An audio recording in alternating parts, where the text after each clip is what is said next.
오늘 이제 시장을 그럼 좀 볼게요. 다우는 오늘 올랐습니다.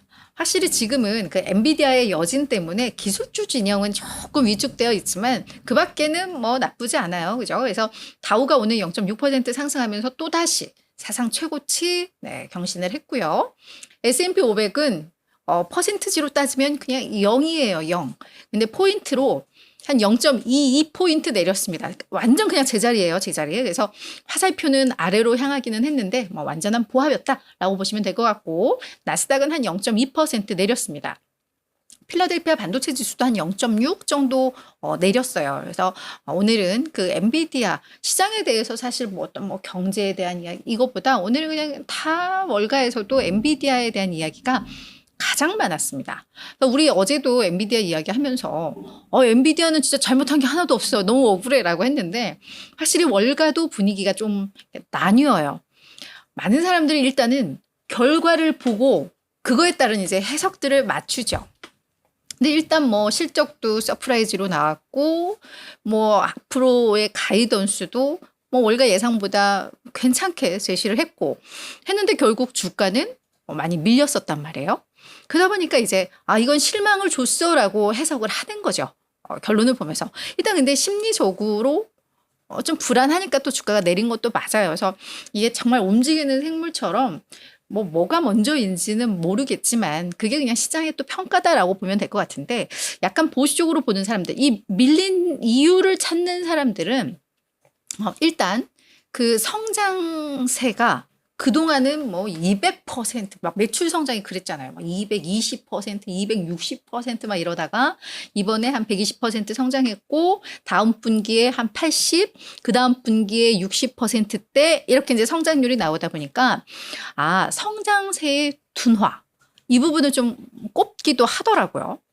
근데 사실 이제 1년 전에는 이미 1년 전부터 200%대의 성장을 보였어요. 이미. 그러니까 일단은 기저효과가 사라지는 거잖아요. 이제 역기저 효과죠. 전년 이 시기 때 엄청나게 껑충 뛴 매출 대비해서 지금은 또 성장하는 걸 보는 거니까. 그래서 어찌 보면 이건 너무 당연한 것 같은데 시장은 그 이상의 것을 기대했고 그게 주가에 이미 좀 반영된 게 있다. 그러니까 그만큼은 좀 빠져야 된다라고 해석들을 하는 것 같아요. 그리고 이제 또 우려하는 대목은 엔비디아의 주요 고객들은 하이퍼스케일러, 그죠? 대형 데이터 센터를 운영하는 기업들일 거예요. 마이크로소프트라던가 알파벳이라던가. 매출에 있어서 이들에 대한 의존도가 좀 높다. 그래서 이들이 어떤 경제 상황이나 뭐 이런 거에 따라서 지출, 투자를 줄여버리면 그냥 바로 엔비디아는 직격탄을 맞는다라는 우려.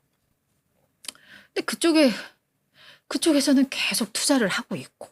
그죠? 그래서 그냥 안 좋다 보니까 이제 다양한 이슈들을 찾는 것 같아요. 그리고 이들이 만약에 지출을 줄여 나가기 시작하면 결국 지금 엔비디아는 이 물건을 정말 없어서 못 파는 정도니까 가격 결정력이 되게 높죠. 거의 지금은 독점적인 상황이니까. 그러다 보니까 엄청나게 비싸게 팔아도 다 사가. 그러니까 이제 마진이 막 지난 분기만 하더라도 78% 이랬는데 이 마진도 이번에 75로 떨어졌잖아요. 그러니까 근데 사실 75라는 마진도 어마어마한 건데 일단 떨어졌다라는 거. 그리고 이 주요 고객들이 조금 지출 줄이면 어떡할 건데 뭐 이런 것들 아직 이루어지지 않았지만 이루어질 그 가능성 이런 것들을 이제 반영을 하면서 시장에서는 뭐 우려를 했다. 그런 것들이 고민된다. 뭐 이런 분석들이 좀 있었고 다만 한쪽에서는 시장이 정말 눈이 너무 높아져서 그런 거지. 절대적인 실적을 봐라. 이게 얼마나 좋냐. 마진 뭐 75, 누가 75% 이런, 기업들이 낼 수 있으며, 이렇게 얘기들은 하죠. 이렇게 큰 기업이 매출 성장 120%를 했는데, 이걸 갖고 뭐라고 트집 잡는 건 말이 안 된다. 막 이런 분석들도 좀 나와요. 그래서 뭐 그런 상황 속에서 뭐 오늘 시장은 뭐 그런 분석들에 대한 영향, 그러면서 오늘 엔비디아가 또 주가가 실제 정규 거래에서도 6% 넘게 밀렸어요. 그래서 이런 부분들의 영향을 받았던 하루 종일 엔비디아에 대한 이야기를 나누었던 하루였다. 뭐 이렇게 정리를 해보면 될 것 같아요. 근데 좀 억울해요. 그죠? 자, 이 밖에 또 이슈들 보도록 하겠습니다. 오늘 경제 지표는 굵직굵직한 거 한 몇 개가 있었어요. 2분기 GDP 성장률. 이게 한 달 전에 속보치, 이번에 잠정치, 한 달 뒤에 확정치가 나오는데 이게 속보치보다도 잘 나왔습니다. 속보치가 한 2.8 나왔었는데 3% 나왔고요. 지난 1분기 때 최종 확정치가 1.4였으니까 경제성장, 미국 경제성장 여전히 견고하다라는 거 확인이 됐습니다. 그리고 2분기 GDP 발표하면서 이제 그 안에 이제 다양한 내용들이 또 나올 텐데, 소비자들의 지출이 생각보다 더 잘 이루어지고 있는 걸로 나왔어요.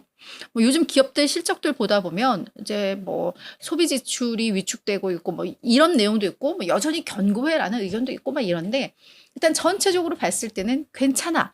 근데 이런 소비자들의 저축률은 확실히 떨어지고 있나 봐요. 그러니까 이들은 그냥 모르겠어. 우리는 이렇게 돈이 없어. 수입이 좀 적어. 그러면 그냥 아껴 쓸 것 같은데 그들은 뭐 일단 쓸 수 있는 건 다 쓰나 봐요. 신용카드도 한도까지 다 쓰고 저축해 놓은 것도 다 뽑아서 쓰고 뭐 이러나 봐요. 그 노후에 대한 걱정이 우리와는 좀 달라서 그런가 봐요. 보장이 잘 돼 있어서. 그래서 일단 뭐 저축도 줄고 있고 그렇지만 소비도 양호했다. 그래서 이게 속보치보다도 늘었다라고 나오고 있고요. 또 반가운 거 하나는 2분기 근원 개인 소비지출 물가지수가 1분기는 물론 속보치보다도 또 낮게 나왔어요. 뭐 시장에서 원하는 내용들은 다 담겼습니다. 그래서 오늘 저 경제지표는 괜찮았고 주간 신규 실업 수당 청구 건수도 예상보다 뭐 소폭이지만 좀 적게 나왔고 네, 그래서 뭐 경제 상황, 우리 경제 침체에 대한 우려가 사실은 예전에 8월 5일 날 그 막 시장 무너뜨린 게 우려였는데 그거는 이렇게 계속 상쇄시키고 있고 그래서 이제 이런 지표들을 보면 뭐 사실 오늘 나올 뭐 또 PC 지표라던가 9월 6일 날 나올 고용 지표를 봐야 되겠지만 그냥 이런 추세라면 계속 25bp 인하 정도로 가지 않을까라는 생각은 좀 드는 뭐 그런 경제 상황입니다. 그리고 7월 잠정주택 판매는 예상보다 많이 안 좋았어요. 근데 우리가 뭐 계속 이야기를 하지만 뭐 모기지 금리는 떨어지고 주택 가격은 오르고 근데 이제 거래는 많이 안 일어나고 있고 수요자들이 많이 위축되어 있죠. 너무 아직까지는 집값이 너무 비싸서 금리가 떨어져도 비싸. 그죠? 그래서 그런 것 때문에 이제 주택 판매는 조금 좀 처지게 나왔다. 이거는 우리가 그동안 봤던 지표들의 연장선으로 또 볼 수 있을 것 같습니다.